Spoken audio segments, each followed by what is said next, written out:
Welcome to Evil Unmasked, where the shadows of history reveal their darkest secrets. I'm your host, Sierra Elizabeth.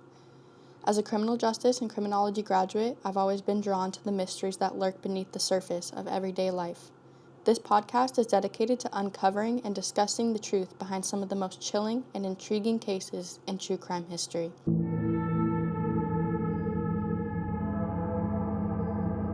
In each episode, we'll deep dive into a different case, exploring the evidence, unraveling the clues, and bringing you the stories of the victims and the relentless pursuit of justice. From infamous serial killers to unsolved mysteries, no case is too complex or too obscure for me to tackle. In this episode, we'll be exploring the chilling tale of a man who became infamously known as the Acid Bath Murderer. Join me as we dive into John George Haigh's twisted psyche, explore the meticulous methods he used to lure his victims, and uncover how the police finally brought him to justice despite his attempts to dissolve the evidence, literally. This is Evil Unmasked. Let's begin. John George Haigh was born on July 24, 1909, to parents Alfred and Emily in Stamford, Lincolnshire. Raised in the small village of Outwood, Yorkshire, John's upbringing was heavily influenced by his ultra-religious father, a colliery foreman and devout member of the Plymouth Brethren. This Christian sect was known for its strict adherence to conservative and anti-modern beliefs, which profoundly shaped John's early life. His father, Alfred, was particularly stringent to the extent that he constructed a 10-foot fence around their home. This barrier was not just physical, but symbolic, designed to lock out the outside world and prevent John from associating with peers who might introduce him to more progressive or secular ideas. John's childhood was one of isolation, dominated by a rigid environment where the outside world was viewed with suspicion and fear. John also suffered from anxiety and nightmares due to his ultra-religious childhood. His father would even tell him terrible stories, even making him believe that the blue scar on his forehead was the brand of Satan, warning his son that if he were to sin, he would have the same mark. John had a deep appreciation for classical music and a talent for playing the piano, which earned him a scholarship to Queen Elizabeth Grammar School and Wakefield Cathedral. Known for his odd sense of humor, John often found himself the target of bullying at school. Despite these challenges, he persevered academically until he left high school at the age of 17 to become an apprentice to a motor engineer. However, John's mischievous streak soon got the better of him. He lost his apprenticeship after a prank involving sugar in his boss's gas tank, a stunt that cost him his job and highlighted his struggle to fit into conventional roles in the workforce. Undeterred by this setback, John found solace in his personal life. On July 6, 1934, he married his girlfriend, Betty Hammer. Their marriage marked a new chapter for John, offering a glimpse of stability amid the turbulence of his early career. John ventured into the world of business with a less than honest enterprise, forging vehicle documents. This was short-lived, as he was soon caught and sentenced to 15 months at Leeds Assizes, a court, in November 1934. This legal trouble marked the beginning of a difficult period in John's life. While he served his sentence, the repercussions of his actions extended beyond the courtroom. His wife of just 4 months, Betty, decided to divorce him. The scandal and instability proved too much for her to bear, especially with a young child in the picture. She made the heart-wrenching decision to put their baby daughter up for adoption, severing ties with John completely. Upon his release, John sought to rebuild his life by starting a dry cleaning business with a partner. For a time, the venture proved successful, offering him a bit of stability and a fresh start. However, this period of prosperity was abruptly cut short when his business partner tragically died in a car accident. The loss led to the collapse of the business, leaving John once again at a crossroads. Determined to move forward and find new opportunities, John decided to leave his past behind and relocate to London in 1936. Upon arriving in London, John secured a job as a chauffeur for the affluent McSwan family, who owned a popular amusement park. This position not only provided him with a stable income, but also allowed him to mingle with the upper members of society, offering a glimpse into the world of wealth and privilege. However, John's ambitions extended beyond merely serving the McSwans. Under the alias of William Adamson, John began posing as a solicitor, a fraudulent guise that enabled him to engage in more illicit activities. He devised a scheme to sell counterfeit stock shares from the estates of deceased clients at below market rates. His charm and persuasive skills allowed him to deceive unsuspecting investors, further entrenching himself in a life of crime. Despite the initial success of his fraudulent endeavors, John's luck eventually ran out. His scheme unraveled, and he was apprehended by the authorities. In a subsequent trial, he was found guilty and sentenced to 4 years of penal servitude. During his 4-year sentence, John had ample time to reflect on his criminal missteps and strategize for the future. He came to a realization. His primary downfall had been allowing his fraud victims to live, thereby giving them the opportunity to report his crimes and ensure his capture. This insight led him to a disturbing conclusion. When he would continue his criminal activities upon release, he would need to eliminate any witnesses who could expose him.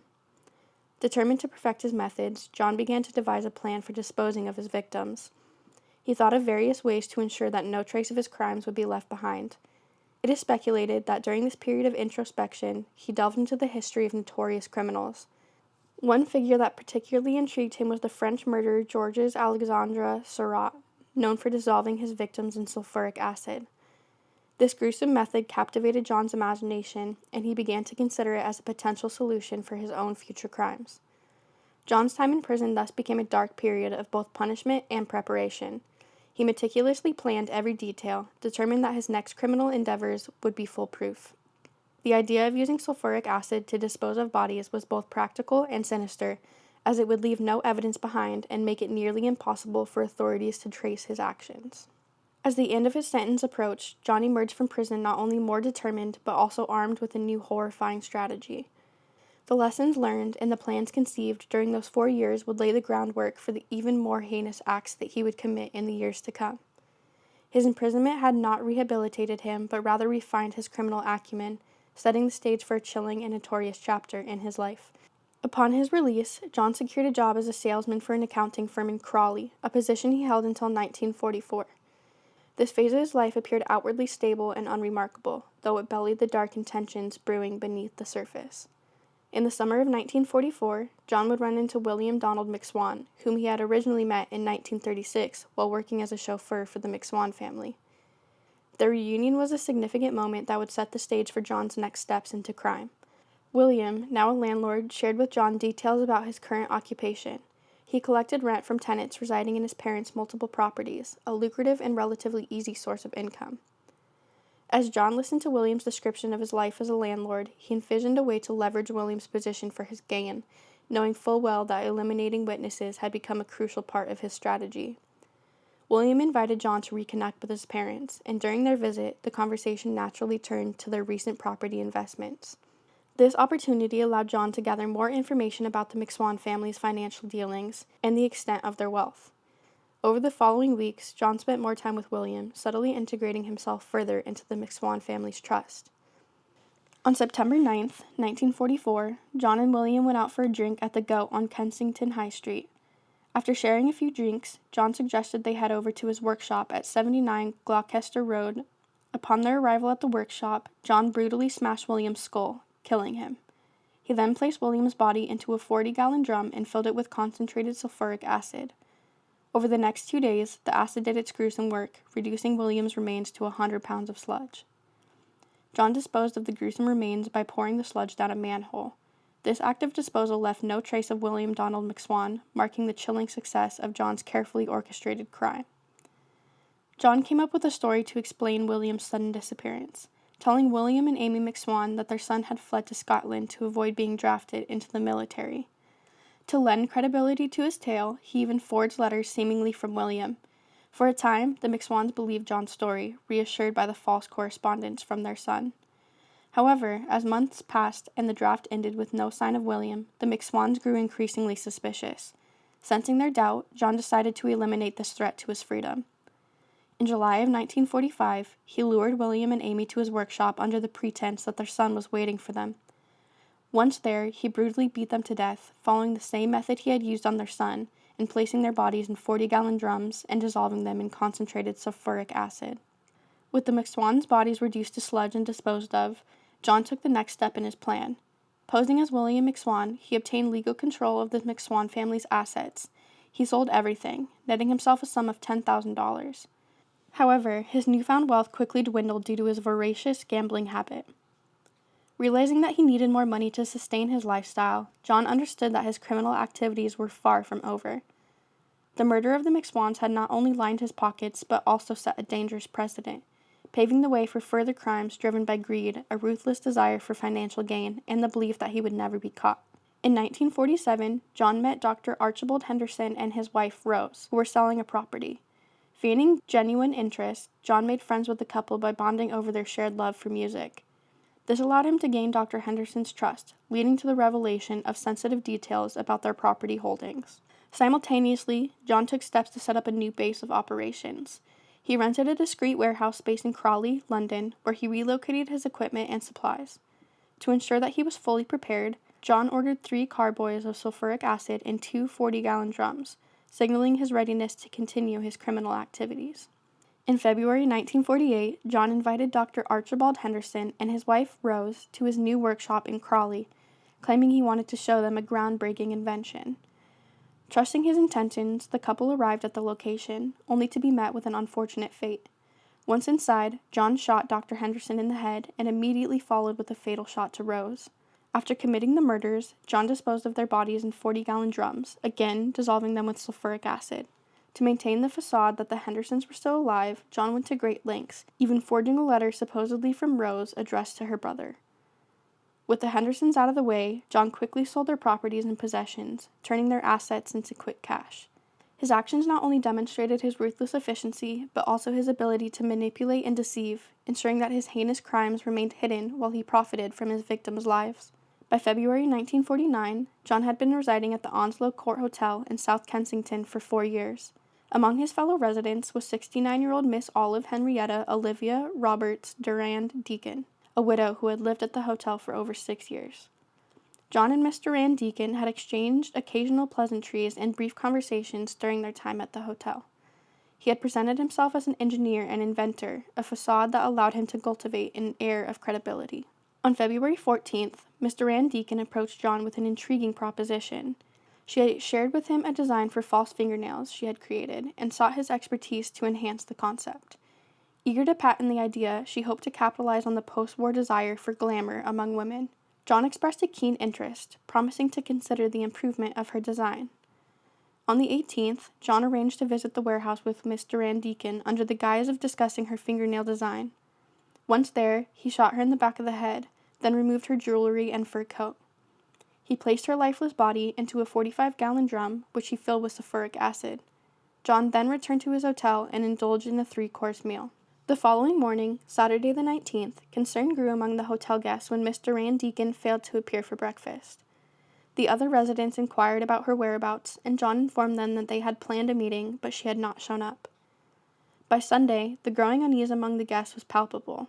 Miss Lane, particularly concerned, confronted John and mentioned her intention to report Miss Durand Deacon's absence to the police that afternoon. John, eager to maintain appearances, offered to drive her to the Chelsea police station.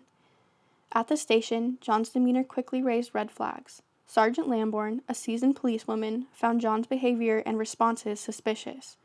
Her keen instincts set the stage for an investigation that would soon uncover the truth behind Miss Durand Deacon's disappearance and John's sinister activities. On Monday, Scotland Yard's record office was contacted, and John's extensive criminal history was soon uncovered. That morning, John had made a trip to Crawley, where he disposed of the sludge from the drum by pouring it out onto the ground outside his workshop.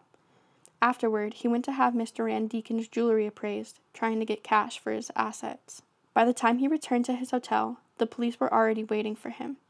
Despite the mounting evidence against him, John maintained his story, insisting that Miss Durand Deacon had simply missed their appointment.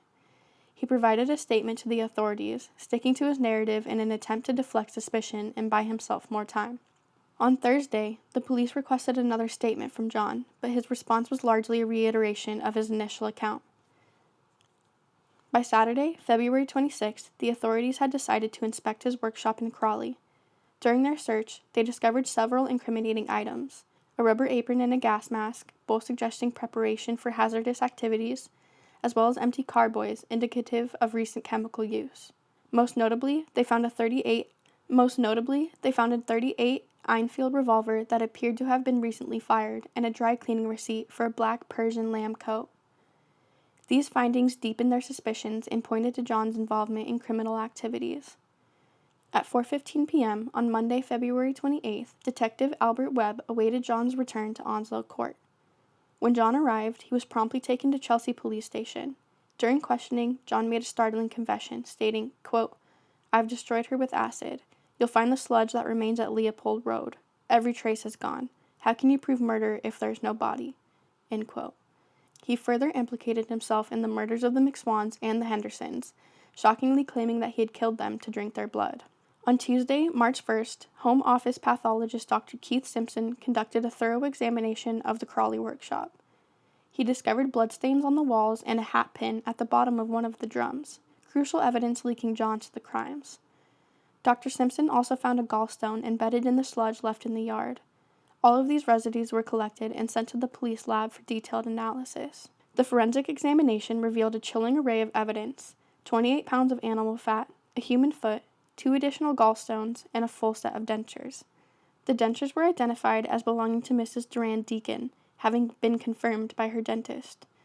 This forensic breakthrough provided irrefutable evidence of the murders and solidified the case against John. He was formally charged with the murder of Mrs. Durand Deacon on March 2nd and was subsequently transferred to Lewis Prison. The media soon dubbed him the acid bath murderer due to his gruesome methods. His trial commenced on July 18, 1949, and concluded the following day.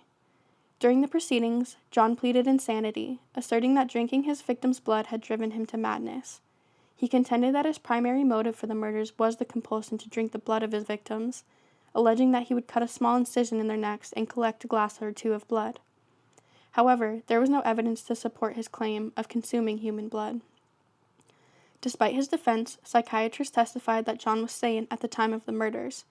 The jury took only 17 minutes to deliberate before delivering a guilty verdict. On August 10, 1949, John was executed by hanging at Wandsworth Prison, with Albert Pierpoint carrying out the sentence. In a peculiar twist, Madame Tussaud visited John's cell that afternoon, spending 3 hours crafting a lifelike mask for a wax model that would be displayed the following day. The model was dressed in the very clothes that John had selected and donated himself. Today, this piece of history is part of the exhibition at the Museum of London, where visitors can view the chilling wax figure alongside artifacts from one of the most notorious cases of the 20th century. Remarkably, John had maintained a relationship with a girlfriend for 5 years while committing his heinous crimes. Barbara Steffens was deeply involved with John and had envisioned a future with him, completely unaware of the dark secrets lurking behind his facade. Her life with John was marked by trust and love, making the revelation of his monstrous acts all the more shocking and devastating for her.